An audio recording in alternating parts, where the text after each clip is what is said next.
বাইতুল্লাহ যেখানে বরাবর সপ্তম আকাশে বাইতুল মামুর, বাইতুল্লাহ যেরকম 24 ঘন্টা তওয়াফ হয়, বাইতুল মামুরটাও এরকম 24 ঘন্টা তওয়াফ হয়।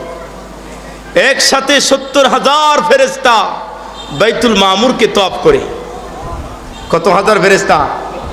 একটু কথা বলতে হবে, কত হাজার? একসাথে 70,000 ফেরেশতা বাইতুল মামুরকে তওয়াফ করে। যে 70,000 ফেরেশতা বাইতুল মামুরকে তওয়াফ করলো, কিয়ামতের আগ পর্যন্ত দ্বিতীয়বার ওই 70,000-এর দ্বিতীয়বার তওয়াফ করার সুযোগ আর থাকবে না। এত পরিমাণ ফেরেশতা আল্লাহ তাআলা দুনিয়াতে বানায় রাখছে।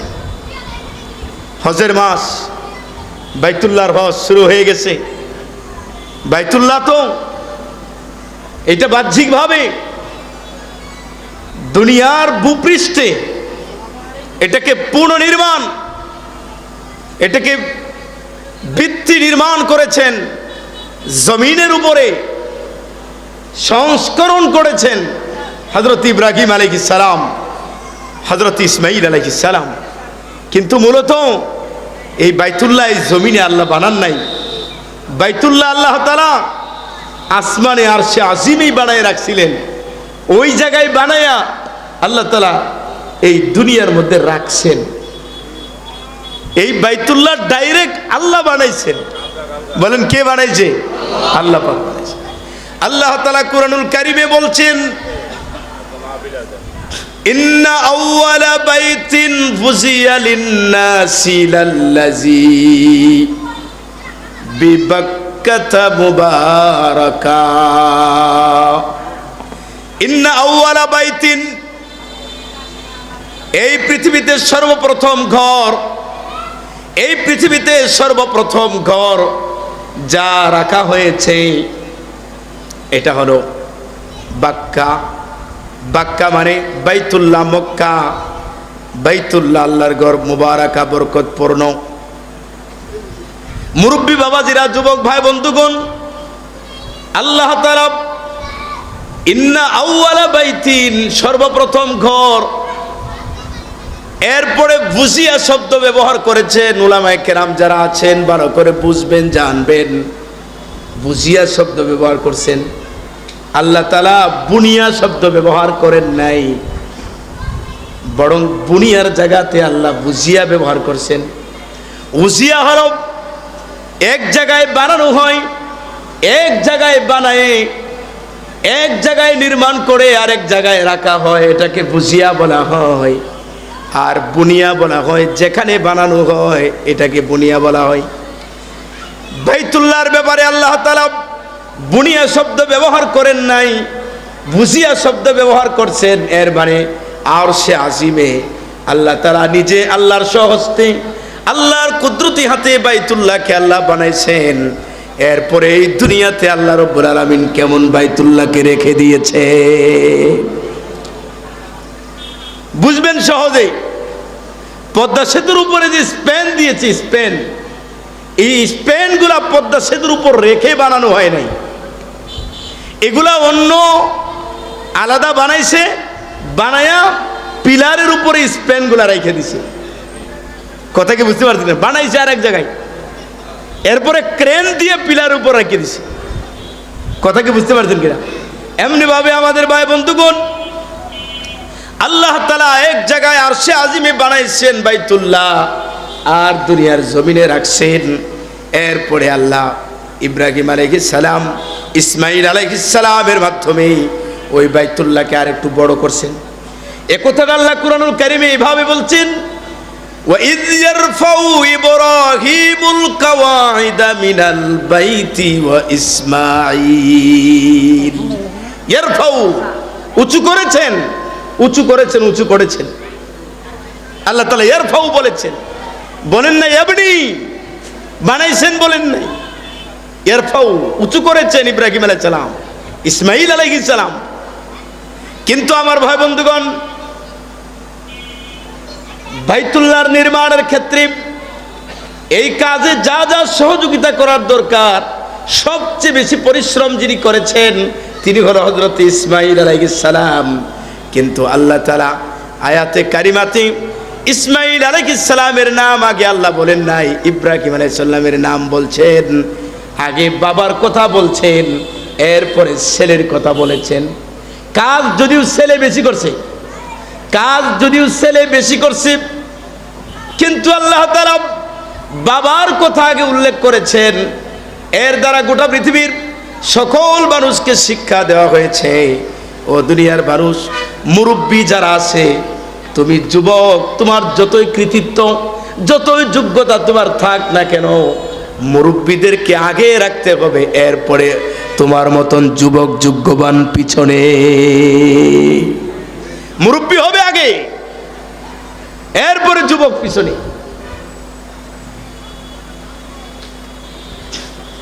বাবা যত মূর্খ হোক না কেন,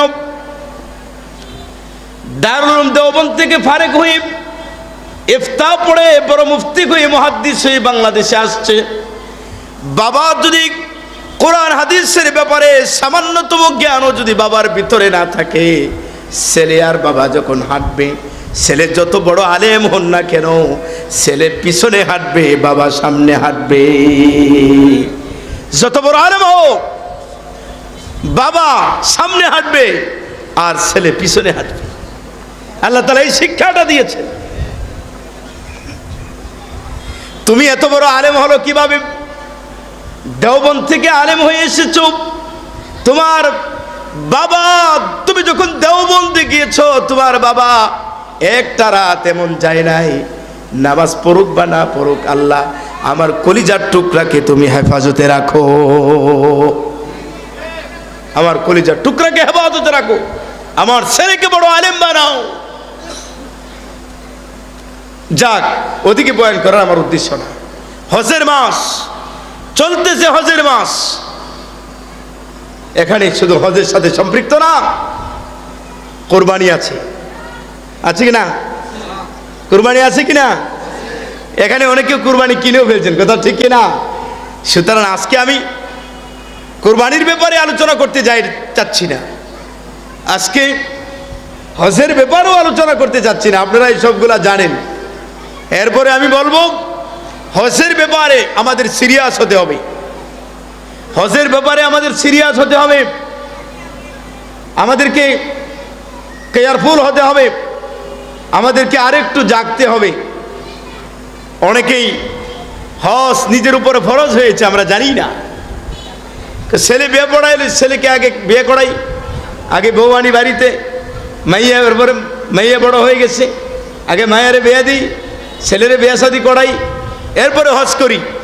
আপনাকে এই বিধান দিয়েছি, ছেলেরে বিয়ে করানি ফরজ, মাইয়ারে বিয়ে দিয়া ফরজ, আগে সব ফরজ কাজগুলা সারি, এরপরে যাই মক্কা শরীফে হজ করতে। তাহলে হজ যে আপনার উপর ফরজ হয়ে গেছে, এটা কি ফরজ না? এটা ফরজ না?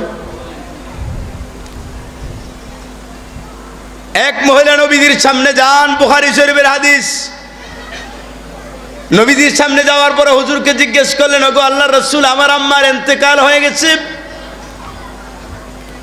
আমার আম্মার উপরে হজ ফরজ ছিল, কিন্তু হজ করে যেতে পারে নাই, আমি কি আমার আম্মার পক্ষ থেকে হজ করতে পারবো?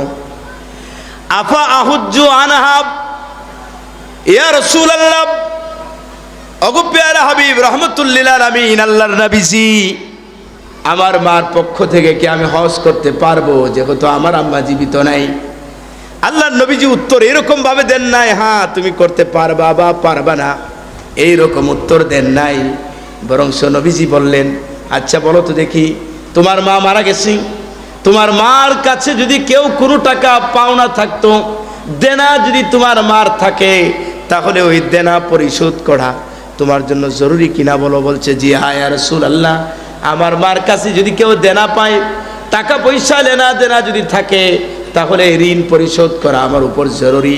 আল্লাহর নবীজি বললেন, আল্লাহর ঋণটা কি পরিশোধ করা তোমার জন্য জরুরি মনে করো না? মানুষের ঋণ পরিশোধ করাকে যদি জরুরি মনে করো, তাহলে আল্লাহর ঋণটাকে পরিশোধ করা এটাকে জরুরি মনে করবা না? একটা কথা মনে রাখবেন,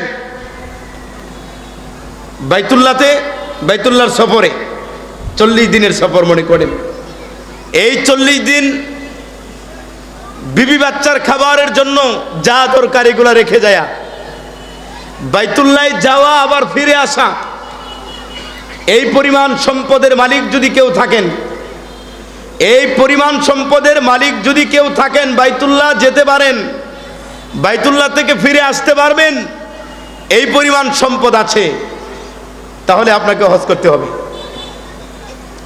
হজের আর কুরবানির নেশাবে জমিনের মূল্য আসবে, জাকাতের নেশাবে জমিনের মূল্য আসবে না। ভালো করে খেয়াল করেন, জাকাতের নেশাবে জমিনের মূল্য আসবে না, হজ আর কুরবানির নেশাবে জমিনের মূল্য আসবে, জমিনের মূল্য আসবে। অর্থাৎ আপনার বাড়ি বিড়া বাদ দিয়া 5% জায়গা রাখছেন এমন এক জায়গাতে, টঙ্গিবাড়ি, ঢাকা শহর, ধানমন্ডি, গুলশান, কথা কি বুঝেন নাই? আছে না এরকম? বসুন্ধরা 5% জায়গায়, ওই জায়গায় দাম আছে প্রায় 2.5 কোটি টাকা। কথা কি বুঝতে পারছেন কিনা? আপনি বাড়ি বিটা বাদ দিয়া জমিনের মূল্য আসবে, আসার পরে বাইতুল্লাহ আসা যাওয়ার খরচ আপনার আছে কিনা দেখতে হবে, বিবেচনা করতে হবে, তাহলে আপনার উপর হজ ফরজ। নিজের জীবনে একবার হলো ফরজিয়তকে, এই ফরজকে আদায় করতে হবে। যদি আদায় না করেন তাহলে আপনার উপরে যে হজ ফরজ হয়েছে, এই ফরজ আদায় না করার গুনাহ কিন্তু আপনার হবে। মারাত্মক, মারাত্মক কথা। এরকম ভাবে চিন্তা করি আমি, আমার উপর এইভাবে যদি চিন্তা করেন, বাড়ি বিড়া বাদ দিয়ে কত জায়গায় জমি রাখছেন, আপনি জমি কিনে রাখছেন, জায়গা কিনে রাখছেন, একবারও তো জায়গার মূল্য, জমিনের দাম একবারের জন্য আমি চিন্তা করি না, মূল্যটাকে ফিকির করি না যে আমাকে বাইতুল্লাহ যেতে হবে কিনা, হজ করতে হবে কিনা। উলামায়ে কেরামের কাছে মাসালা জিজ্ঞেসও করি না। মাসালা জিজ্ঞেস করার পরে যদি হজে চলে যাইতেই হয়, কেন হজে যাবেন না? বড় খতরনাক। নবীজি বলছেন, মান মালাকা জাদান ওয়া রাহিলা তুবাল্লিগুহু ইলা বাইতিল্লাহি ওয়া লাম ইয়াহুজ্জা ফালা আলাইহি আন ইয়ামুতা ইয়াহুদিয়ান ওয়ালা নাসরানিয়া। বাইতুল্লাহ পৌঁছতে পারবে এই পরিমাণ সরু সামান আর এই পরিমাণ অর্থ সম্পদের মালিক হয়েছ, এরপরেও তুমি হজ করতে পারো না, এর মানে হলো হজ ফরজ হওয়ার পরে হজ যদি কেউ না করতে পারে, আল্লাহর নবীজি বলেন আমি গ্যারান্টি দিতে পারি না, হজ যদি না পালন করে, হজ যদি না করে, তাহলে গ্যারান্টি দিতে পারি না ইহুদি হয়ে মারা যেতে পারে, নাসারা হয়েও মারা যেতে পারে।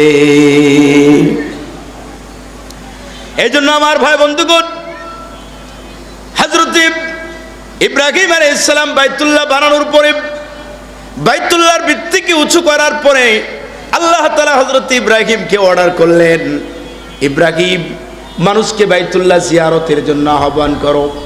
ওয়াজ্জিন ফিন্নাসি বিল হজ্জি ইয়াতুকা রিজালান ওয়া আলা কুল্লি দামিরিন ইয়াতিনা মিন কুল্লি ফাজ্জিন আমিক। ওয়াজ্জিন ফিন্নাস বিল হজ্জ।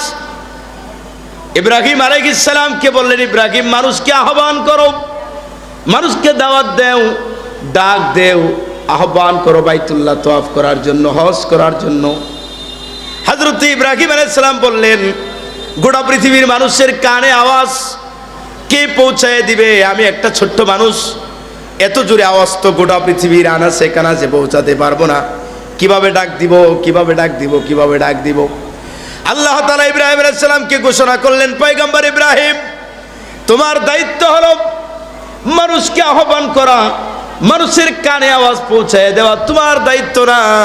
তুমি ডাক দেও, গোটা পৃথিবী যত বড় হোক না কেন, প্রত্যেকটা মানুষের কানে আওয়াজ পৌঁছিয়ে দেওয়ার দায়িত্ব হলো আমি আল্লাহ। আমি আল্লাহ পৌঁছিয়ে দিব, আমি আল্লাহ পৌঁছিয়ে দিব, তুমি আওয়াজ দেও, ডাক দেও। তাফসীরের কিতাবের মধ্যে মুফাসসিরিনে কেরাম লিখেছেন,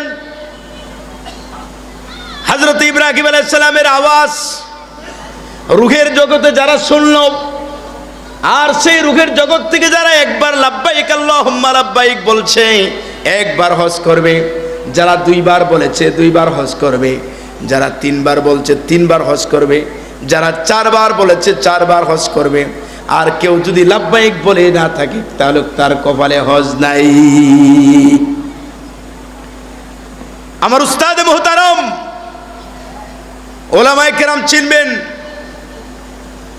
বসুন্ধরা ঢাকা মারকাজুল ফিকরুল ইসলামী বসুন্ধরার মহাপরিচালক, প্রতিষ্ঠাতা পরিচালক ফকিহুল মিল্লত মুফতি আব্দুর রহমান রহমতুল্লাহি আলাইহি, যার জীবনে লাগাতার 65 বছর হজ করেছেন, লাগাতার 65 বার হজ করেছেন, 65 বার।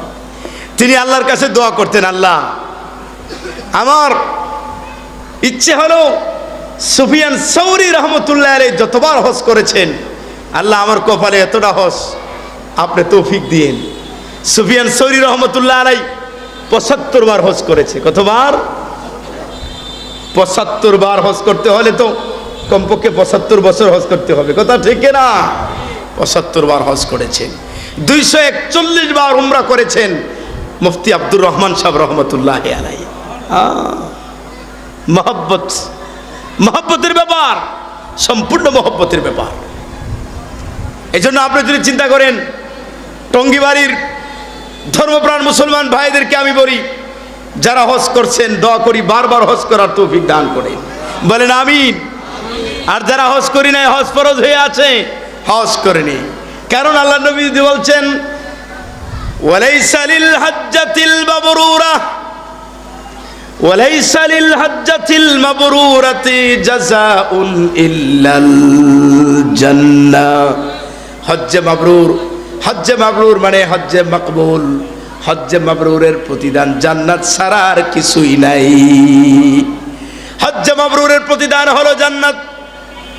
এই জন্য আল্লাহ নবী বলছেন মান হাজ্জা লিল্লাহি ফালাম ইয়ারফাস ওয়ালাম ইয়াফসুক রাজা কায়াউমিন ওয়ালাদাতুহু উম্মুহু। আল্লাহর কোন বান্দা হজ করলো, হজ বিনষ্টকারী, হজ নষ্ট হয়ে যাবে এমন কোন কাজ হাজী সাহেব থেকে সাদের হয় নাই, তাহলে মনে রাখবেন ওই হাজী সাহেব ব্যক্তিটা আল্লাহ রব্বুল আলামিন তাকে গুনাহ থেকে এমন পবিত্র করে দিবেন, যেমন মার পেট থেকে আজকে সন্তান জন্ম হলো, দুনিয়াতে ভূমিষ্ঠ হয়ে আসলো, ওই সন্তানের যেমন কোনো গুনাহ থাকে না, হজ করার পরে হাজী সাহেবকে আল্লাহ রব্বুল আলামিন এভাবে মাফ করে দেন। কেউ মনে করতে পারে যেতে পারে স্বাভাবিক 4 লক্ষ 5 লক্ষ টাকা খরচ হয়ে যায়, কথা ঠিক না?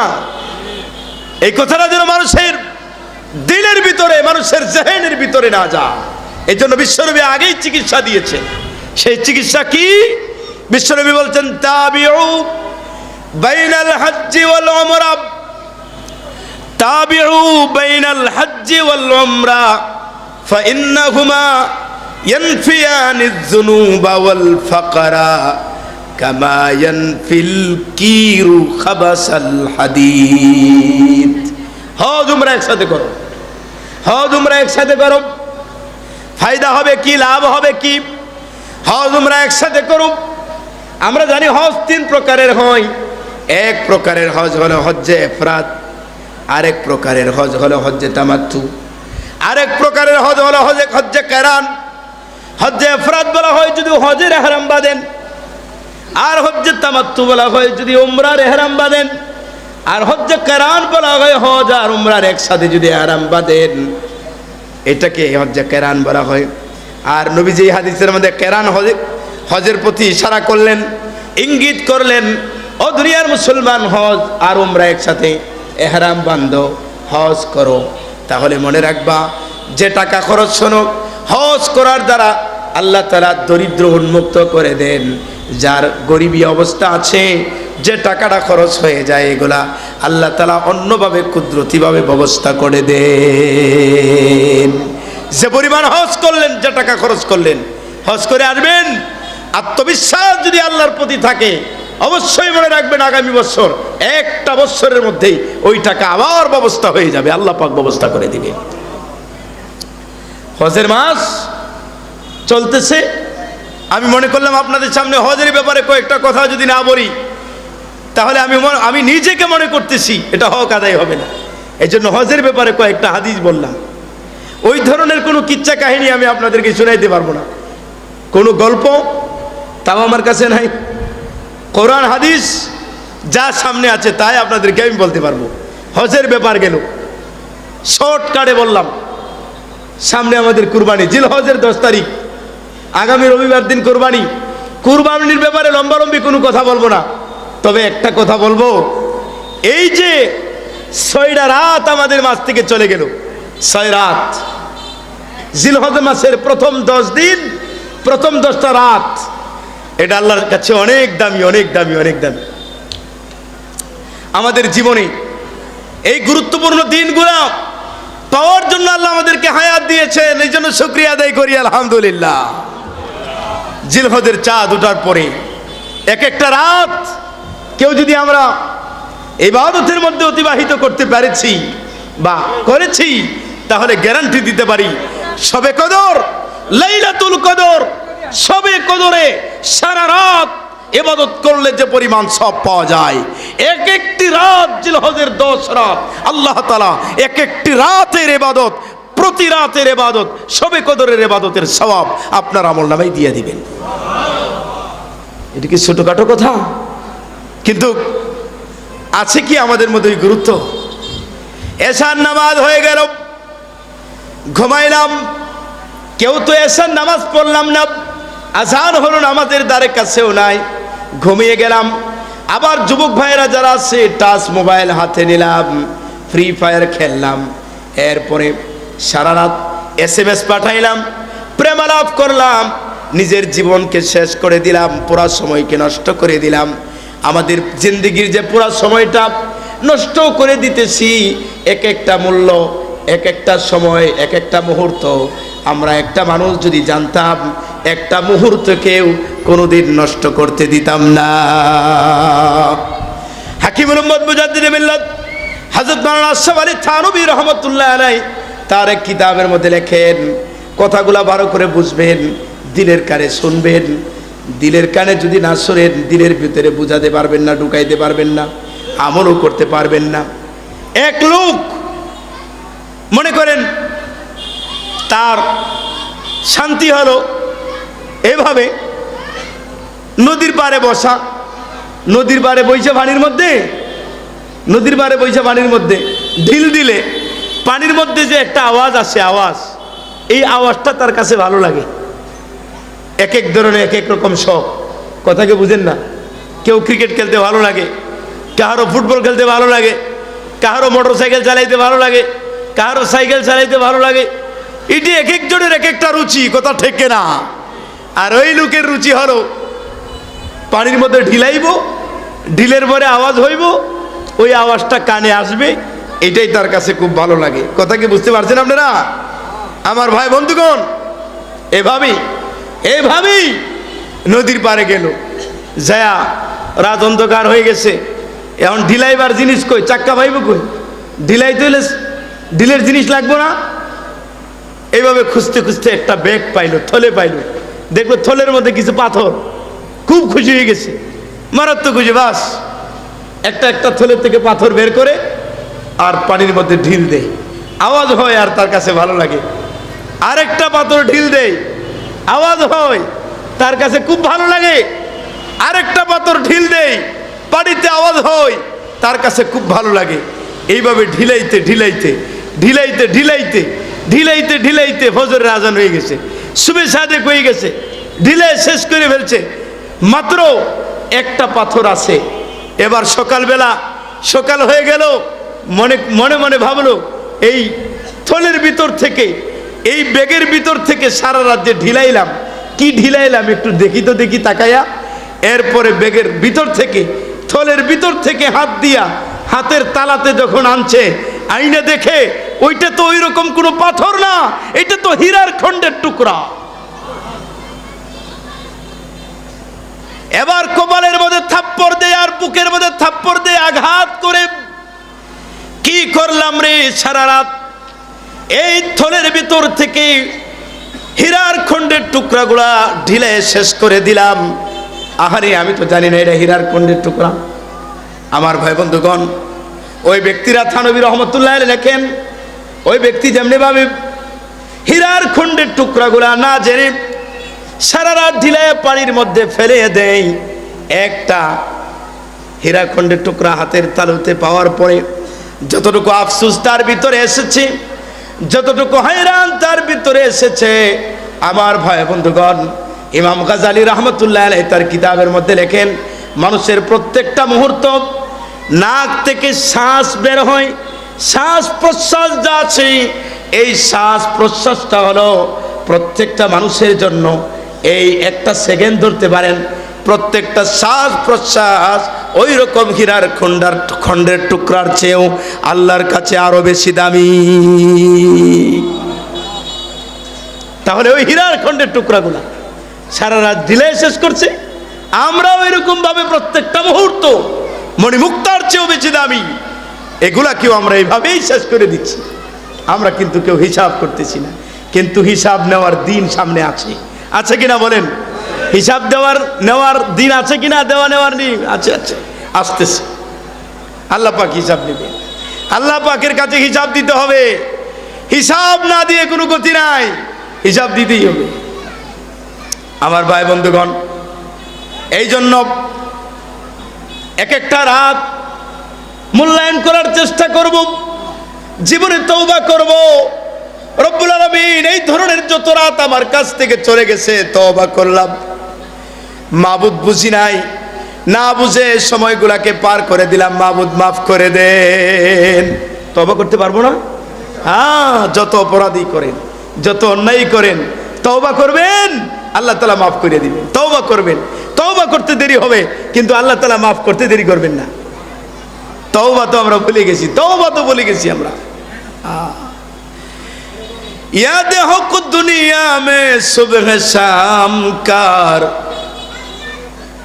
याद हक दुनिया में सुबह शाम कर, जिसले आया है तो वो काम कर। आइशो इशरत के लिए इंसान ही, आइशो इशरत के लिए इंसान ही, याद रख तो बंदा है मेहमान ही। আরামায়েশের জন্যই দুনিয়া না, আরামায়েশের জন্যই দুনিয়া না, এই দুনিয়া আল্লাহর গোলামির জন্য। তুমি বান্দা হিসাবে আসছো, মেহমান হিসাবে আসো নাই। আরে মেজবান তো আল্লাহ, মেজবান তো আল্লাহ, আল্লাহ মেজবানদারি করবেন, আমরা সকলেই মেহমান হব, আমরা জান্নাতে মেহমান হব। আল্লাহ তাআলা আমাদেরকে মেহমানদারি করবেন, আল্লাহর নিজে আল্লাহ খানা পাকাইবেন, আর জান্নাতীদেরকে আল্লাহ তাআলা খানা খাওয়াইবেন, মেহমানদারির ব্যবস্থা করবেন। আল্লাহ তাআলা দুনিয়ার মানুষ যেটাকে এত আশা করে খায় নাই, এত আশা করে ওটাকে ব্যবহার করে নাই, ওইটাকে এত সুস্বাদু করে আল্লাহ তাআলা জান্নাতীদেরকে খাওয়াবেন। জান্নাতি এটা খাওয়ার পরে জান্নাতি দুনিয়ার হালতটাকে আল্লাহ তাআলা তার সামনে উপস্থিত করাবেন। উপস্থিত করার পরে জান্নাতি এটা খাওয়ার পরে বলবে, আহারে এত সুস্বাদু খাবার জন্মের পরে যত হায়াত দুনিয়াতে ছিল, আমার মনে হয় এত সুস্বাদু খাবার তো খাবো দূরের কথা, এই ধরনের সুঘ্রাণ জিদের জীবনে কখনো পাই নাই। আর সেটা কি? সেটা হলো আল্লাহ তাআলা মাছের কলিজা দিয়ে খাবার ব্যবস্থা করবেন, মাছের কলিজার ভুনা খাওয়াইবেন আল্লাহ তাআলা। কি খাওয়াবেন বলেন? কি খাওয়াবে? মাছের কলিজার ভুনা, এটা আল্লাহ তাআলা জান্নাতীদেরকে খাওয়াবেন, মেহমানদারি করবেন।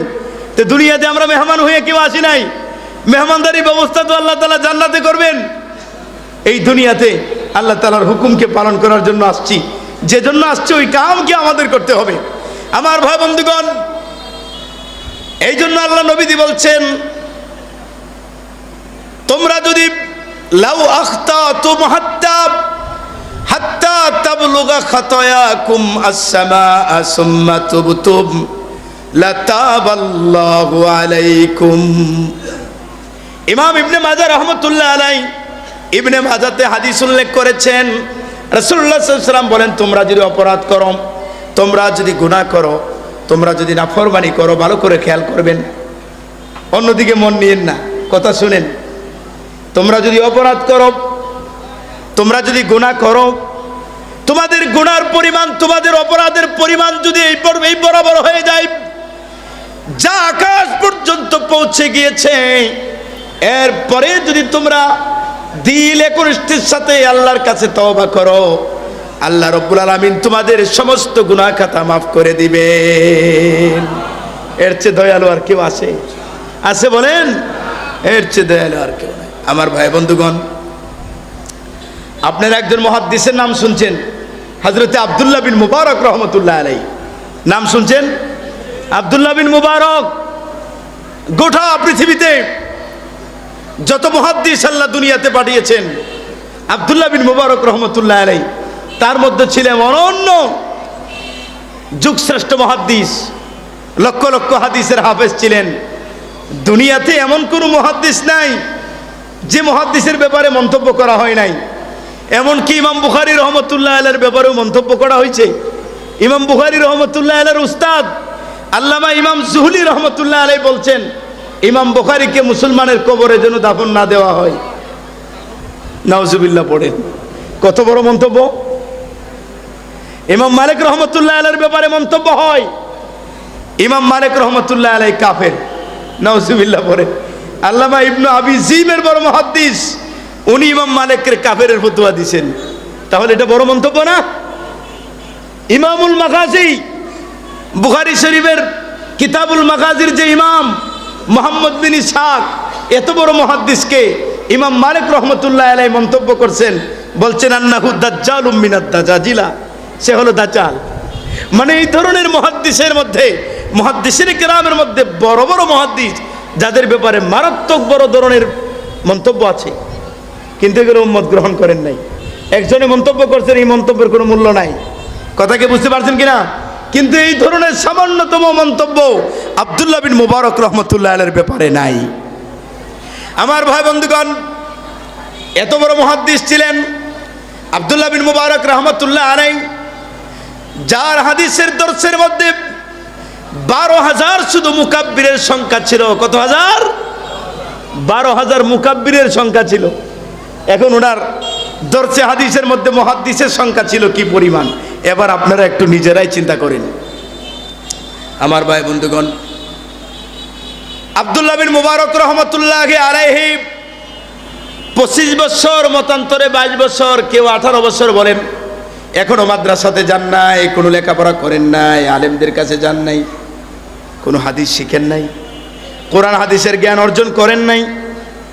এমন একটা সময় আব্দুল্লাহ বিন মুবারক রহমতুল্লাহ আলাইহি একজন যুবতী মেয়ে, খুব সুন্দরী মেয়ে, তার সাথে প্রেমের সম্পর্কে পড়ে যায়, প্রেম হয়ে যায়, ভালোবাসা জন্মায় যায়।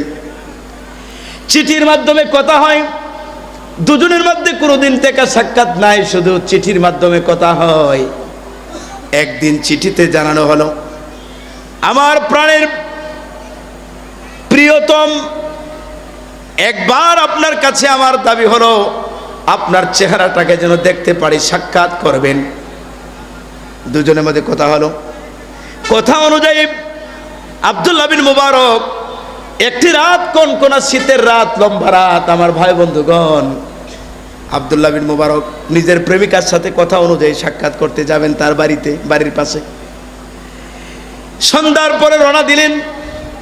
এশারে নামাজের পরে রাত্রের 10টা বেজে প্রেমিকার বাড়ির কাছাকাছি অপেক্ষা করলেন। 10টা বাজলো, প্রেমিকা তো ঘর থেকে বের হয় না। 11টা বেজে যায়, ঘর থেকে বের হয় না। রাত্রে 12টা বেজে যায়, এবারও আসে না। মোবাইল তো নাই, না মোবাইল আছে? আমার ভাই বন্ধুগণ, 1200 বছর আগের মুহাদ্দিস। এভাবে রাতের 3টা বেজে যায়, রাতের 4টা বেজে যায়, 5টা বেজে যায়, কনকনা শীত, সারা রাত সুবে সাদেক হয়ে যাবে, ফজরের কাছাকাছি অবস্থায়। আমার ভাই বন্ধুগণ, এমত অবস্থায় হযরতে আব্দুল্লাহ বিন মুবারক রহমতুল্লাহ আলাইহির দিলের ভিতরে বড় ধাক্কা দিল। আহারে, সারাটা রাত শেষ করে দিলাম, অবৈধ একটা সম্পর্ক, অবৈধ একটা মেয়ের সাথে সাক্ষাৎ করার নিয়তে সারা রাত শেষ করে দিলাম। আহারে, মনের ভিতরে ধাক্কা আসলো। বড় ধাক্কা আসলো, সাথে সাথে মনে মনে তওবা করলেন, হাত উঠায় আল্লাহর কাছে দোয়া করলেন, আল্লাহ গো, এই রাতটা যদি আমি ওই এক দুনিয়ার একটি মেয়ের পেছনে যদি অতিবাহিত না করে, অপেক্ষা না করে আপনার জন্য অতিবাহিত করতাম, আপনাকে পাওয়ার জন্য চেষ্টা করতাম, আমার মনে হয় আপনার ভালোবাসা দিয়ে আমার দিলকে ভরে দিতেন। এই কথা বলে আব্দুল্লাহ বিন মুবারক রহমতুল্লাহ আলাইহি ফজরে নামাজ পড়লেন। ফজরে নামাজের পরে কিছুক্ষণ সময় আমল করলেন। সকালবেলা উলামায়ে কেরামের বস্তিতে চলে যান, মরুভূমিতে পাড়ি দিতে হবে। বিশাল বড় মরুভূমি, রৌদ্র উঠে গেল। মরুভূমির রৌদ্র তো স্বাভাবিক, আপনারা খুব ভালো জানেন, একটু প্রচণ্ড হয়ে থাকে, রৌদ্রের তাপ অনেক তাপ হয়ে থাকে। আমার ভাই বন্ধুগণ হাঁটতে লাগলেন, সামনে আগালেন। আল্লাহর এক বুজুর্গ, আল্লাহর বান্দা হযরতে আব্দুল্লাহ বিন মুবারক, তিনি জানেন না উনি যে আল্লাহর ওলি, আর আল্লাহর ওলিও জানে না তিনি যে আব্দুল্লাহ বিন মুবারক। দুজন কেউ কাউকে চিনেন না। দুইজন একসাথে হলেন, হাঁটতে লাগলেন। হাঁটতেছে হাঁটতেছে তারা যে দিকটা যায় ওই দিকটায় মাথার উপরে একটি মেঘমালা ছাতার মতন ছায়া হইয়া তাদের উপর দিয়ে যায়। যেদিকে যায় ওই দিকেই ওই মেঘমালা ছাতা হয়ে আছে, ছায়া দেয়। বুজুর্গ মনে মনে ভাবলো, আমার জীবনে যত জিকির করলাম, তসবিহ বললাম, যত তাহাজ্জুদ পড়ছি, এই সবগুলার ফজিলত মনে হয় আল্লাহ আজকে আমাকে দান করেছেন, যার কারণে আমি যেদিকে যাই ওইদিকে মেঘমালা ছায়া দেয়। আমি যেদিকে যাই ওইদিকে মেঘমালা ছায়া দেয়। আমরা যেদিকে যাই এদিকে মেঘমালা ছায়া দেয়। মনে করলো আল্লাহ তাআলা আমার আমল কবুল করছেন, আল্লাহ আমাকে ওলি বানাইছেন, বুজুর্গ বানাইছেন, মনে মনে ভাবলেন। কিন্তু আমার ভাই বন্ধুগণ, কিছুক্ষণ আগানোর পরে আব্দুল্লাহ বিন মুবারক একদিকে চলে গেলেন, আল্লাহর ওলি বুজুর্গ আরেক দিকে চলে গেলেন। বুজুর্গ এবার তাকায় দেখেন মেঘমালা বুজুর্গর মাথার উপরে আর ছায়া হয়ে যায় না, মেঘমালা আব্দুল্লাহ বিন মুবারক রহমতুল্লাহ আলাইহি ওই যুবকের মাথার উপর দিয়ে ছায়া হয়ে যায়। বুজুর্গ আবার বুঝতে আর বাকি রইল না, দৌড়ায় আসলেন আর বললেন, যুবক এই দাঁড়াও, এই যুবক দাঁড়াও। যুবক দাঁড়ালো, বলল, যুবক তোমার কাছে জানতে চাই, আমি এতক্ষণ মারাত্মক এক ভুলের উপরে ছিলাম, ভুলের মধ্যে ছিলাম। আমি মনে করেছিলাম মেঘমালাটা আমার আমলের কারণে, আমার বুজুর্গ হওয়ার কারণে মনে হয় ছায়া দিয়ে আসছে, যেদিকে যায় ওদিকে যাচ্ছে। কিন্তু আমরা দুজন যখন আলাদা হয়ে গেলাম, আমার ভাই বন্ধুগণ, আমরা দুজন যখন আলাদা হয়ে গেলাম, আমি দেখলাম আমার মাথার উপর দিয়ে না যায়, তোমার মাথার উপর দিয়ে ওই মেঘমালার ছায়াটা যায়। বলো তোমার জীবনে কোন আমল তুমি করেছো যে আমলের কারণে আল্লাহ তাআলা তোমাকে এই মর্যাদা দিয়েছেন। আব্দুল্লাহ বিন মুবারক রহমতুল্লাহ আলাইহি কাঁদলেন, চোখ থেকে পানি ছাড়লেন, চোখ থেকে পানি ছাড়লেন। এরপরে আব্দুল্লাহ বিন মুবারক রহমতুল্লাহ আলাইহি বললেন, আমার জীবনে ওই রকম কোনো আমল জানা নাই। নিজের ঘটনা বললেন, আমি এই ধরনের ঘটনার পরে তওবা করেছি, আর একদিন রাত্রের মাত্র একবার তওবা করার কারণে যদি আল্লাহ রাব্বুল আলামিন এই মর্যাদা মর্তবা আমাকে দান করতে পারেন, আমার ভাই বন্ধুগণ, তাহলে সারা জীবন যদি কেউ জীবনের বড় একটা অংশ আল্লাহর জন্য দিতে পারে, তাহলে আল্লাহ তাকে কত বড় ধরনের বৈশিষ্ট্য আর কত বড় বুজুর্গ বানিয়ে দিতে পারে। এজন্য সময়কে মূল্যায়ন করা। কত মিনিট? 5 মিনিট আছে।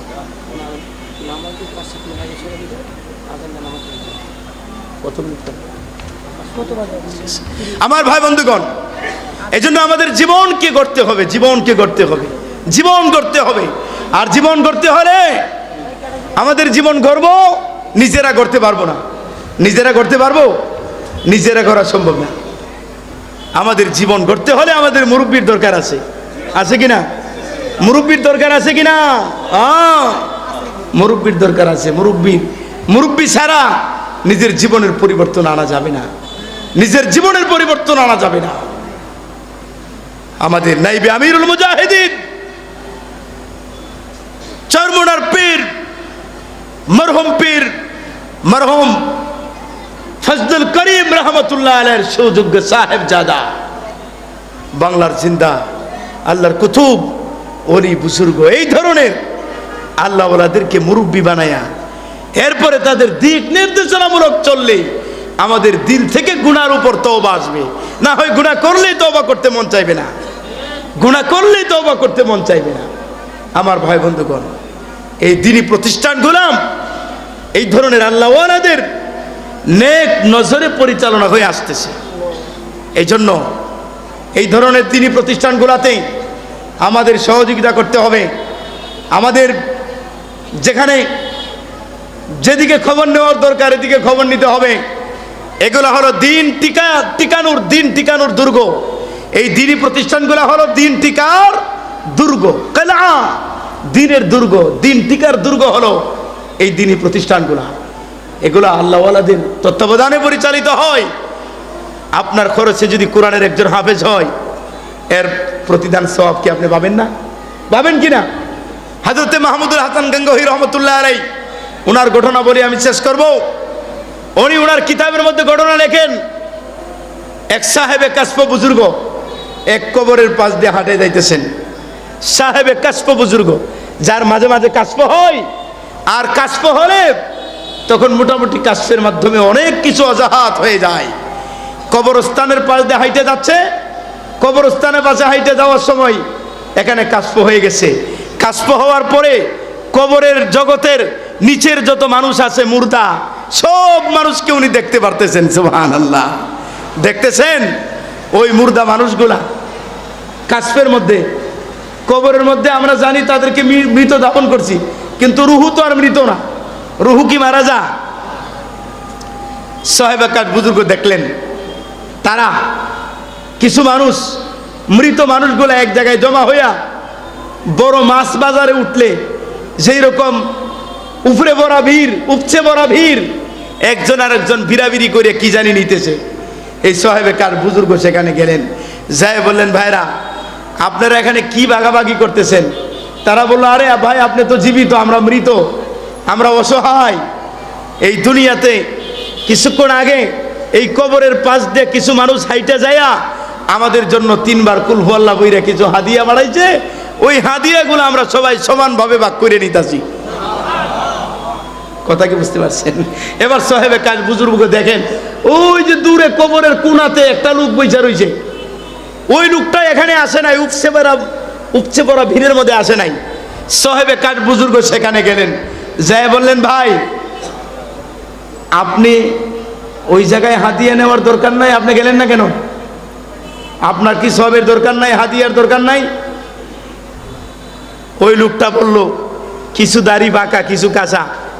লোকটা বলল, হুজুর শুনেন, বুঝাইবার জন্য আপনাদেরকে বলতেছি, এরকম 5-10 টাকা আমার দরকার নাই, আমার কাছে বান্ডেলের বান্ডেল আছে। সুবহানাল্লাহ বলবেন না? এই 5-10 টাকা বন্টন করে নেওয়ার আমার দরকার নাই, আমার কাছে বান্ডেলের বান্ডেল আছে। বলছে, এটা এবার কেমন বান্ডেলে বান্ডেল মানে? বলছে, আমার জীবনে আমি কিছুই করতে পারি নাই, আমার জীবনের পুরা জীবনটাকে আমি বিসর্জন করে আমার একটা ছেলেকে আমি কোরআনের হাফেজ বানিয়েছি, আর এই ছেলে আমার ইন্তেকালের পরে আমার জন্য প্রতিদিন রাতে দিনে 1 খতম কোরআন শরীফ পড়ে আমার জন্য পুরা কোরআন খতমের সব আমার জন্য পাঠিয়ে দেয়, আর এই পুরা সবকে উহুদ পাহাড়ের চেয়েও বড় করে আল্লাহ আমার কাছে পৌঁছায় দেন। সুতরাং আমার এই 5 টাকা 10 টাকার দরকার নাই। সাহেবে কাশ বুজুর্গ বললেন, আপনার এই ছেলেটারে পাবো কোথায়? বলে, আমার ছেলেকে অমুক বাজারে যাবেন, যায়া দেখবেন হালুয়া বিক্রি করে, সেখানে পাবেন। বুঝছেননি? কাশফ শেষ হয়ে গেল, উনি খুঁজতে লাগলেন ওই বাজার, খুঁজতে খুঁজতে বাজার পাইলেন। বাজারে যায়া দেখেন একটা ছেলে, সুন্দর মাথায় টুপি, হালকা দাড়ি, ওই ছেলেটা হালুয়া বিক্রি করতেছে। কাছাকাছি গেলেন, যাইয়া দেখেন হালুয়া বিক্রির মাঝে মাঝে হালুয়া বিক্রি করতেছে ঠিক, কিন্তু ঠোঁট নড়ে।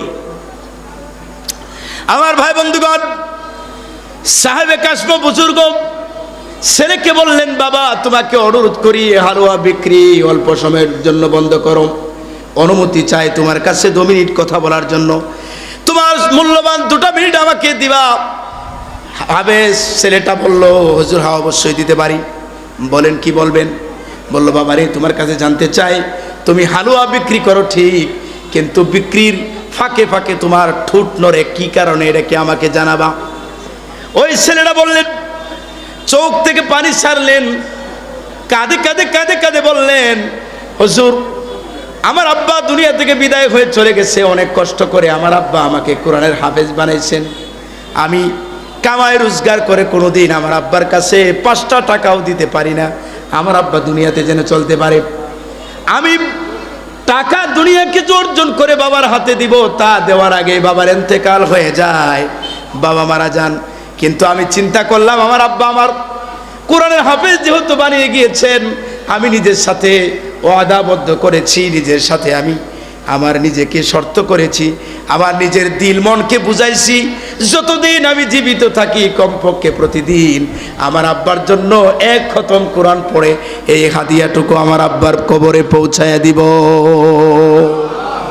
আমার ভাই বন্ধুগণ, হযরত মাহমুদুল হাসান গঙ্গাহি রহমতুল্লাহ আলাইহি তার কিতাবের মধ্যে লেখেন, এইভাবে যদি কোরআনের ছেলেরা, আপনার ছেলেকে যদি কোরআনের হাফেজ বানাতে পারেন, কোরআনের আলেম যদি আপনি বানাতে পারেন, আল্লাহ রাব্বুল আলামিন ফেরেশতাদেরকে ঘোষণা করবেন, আপনার ছেলে যখন মাদ্রাসায় কোরআন পড়বে, নামাজ পড়বে, কিতাব পড়বে, ফেরেশতা দুনিয়ার মা বাবা দুনিয়া থেকে মারা যাওয়ার পরে কবরে যখন শাস্তির ব্যবস্থা করা হবে, আল্লাহ ফেরেশতাদেরকে ঘোষণা করবেন, ওরে আমার ফেরেশতা, যার সন্তান আমি আল্লাহর কোরআনের সাথে সম্পৃক্ত, যার সন্তান কোরআন পড়ে, আমি আল্লাহর নিজাম তো এমন নাই তার মা বাবাকে শাস্তি দিব, সুতরাং শাস্তি বন্ধ করে দাও।